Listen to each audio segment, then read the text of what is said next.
Tonight, debris from a U.S. Patriot missile raining down on a street in Kyiv. The stunning video proving that the most sophisticated air defense system in the world was used to stop Russia when it fired 11 cruise and ballistic missiles at the Ukrainian capital this week. This comes as Yevgeny Prigozhin, the head of the Russian private army, the Wagner group, lashed out in a response to a question from CNN about whether he would be holding a press conference in Russia. We are getting ready for a long, hard war. The first message to CNN is that you have to respect Russia. Now, Prigozhin went on to issue a violent and graphic threat. Certainly not the first time that Prigozhin has lashed out, of course, under pressure. The war he is fighting has caused that pressure, right? Making its way deeper into Russian territory. Drone and artillery attacks inside the country are on the rise, so much that Vladimir Putin's top propagandist is now saying that nuclear weapons should be used to destroy Elon Musk's Starlink satellites, which is the crucial technology that Ukraine is believed to use to launch drone strikes.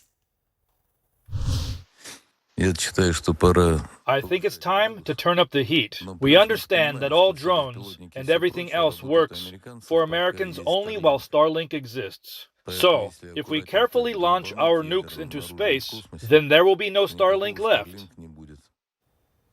Sam Kiley is out front. Ukraine's not claiming responsibility for these attacks inside Russia. But if Kyiv gets blamed, that's just fine. There's more to come. The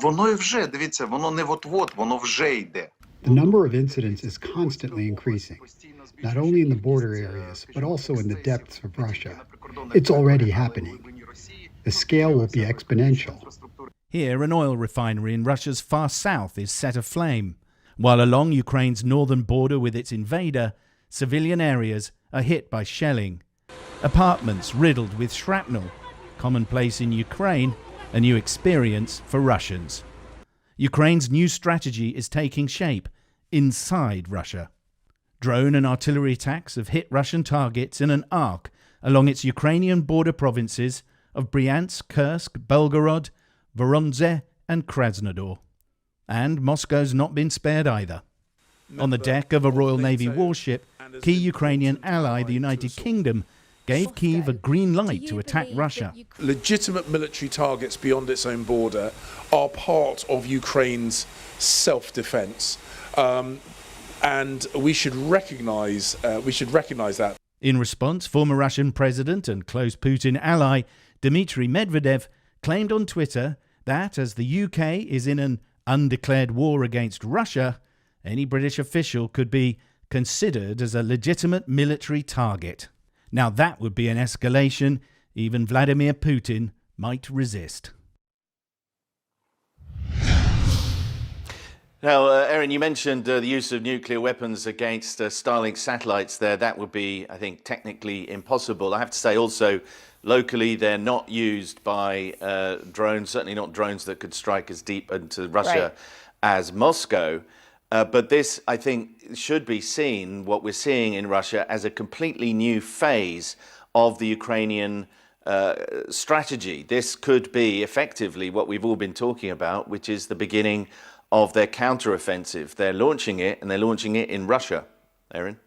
Oh, it's just, and so well said. All right, Sam, thank you very much. On the ground in Ukraine tonight. And out front now, I want to go to Andrei Soldatov, a Russian investigative journalist. His latest article details the Kremlin's panic over the increasing number of anti-Putin Russian exiles living abroad. So, Andrei, I want to play more from Prigozhin, who told CNN that he and his allies speak directly to the Russian people because he says Russian state media is trying to hide the true reality of the war. Let me play another brief clip here for you. We discuss how to best convey an honest agenda to the Russian Federation population about what is happening, so as on the one hand, not to sow panic, and on the other hand, to mobilize society and not to mollify it, as some, including the federal media, are currently doing. Andrei, what do you think he is doing here? Well, first of all, we all understand that Prigozhin already has his media empire He has troll factories. He is recording his videos almost on a daily basis. So obviously he has no communication problems. So it is about something else. And I suspect that he is sensing that Vladimir Putin, well, very soon will have no choice but to start preparing the country to enter into the next stage, to switch to the war mode. And for that, there would be a substantial effort, including mobilization and tightening the rules. And it's quite obvious that Prigozhin wants to be part of this effort. And he does has his own ideas, for instance, to mobilize elites by sending their kids to the battlefield. So he's very resourceful. So in your new article, you talk about a growing number of anti-Putin Russian exiles, and that the Kremlin is very afraid of this and has been attempting to stoke a paranoia among them, perhaps of what's, killing them or poisonings or who know what it may be. But that the Kremlin has this worry of enemies plotting abroad. What more are you learning? Well, we see that there is a combination of things. First of all, these attacks on Moscow has a huge, profound psychological effect on Muscovites and on the Russian elites. Everybody immediately remembered that 23 years ago, what helped Vladimir Putin to become president was fear felt by many Muscovites, because back then, and I remember that vividly, there was a series of attacks on civilians in Moscow. So Putin promised the Russians, to protect them.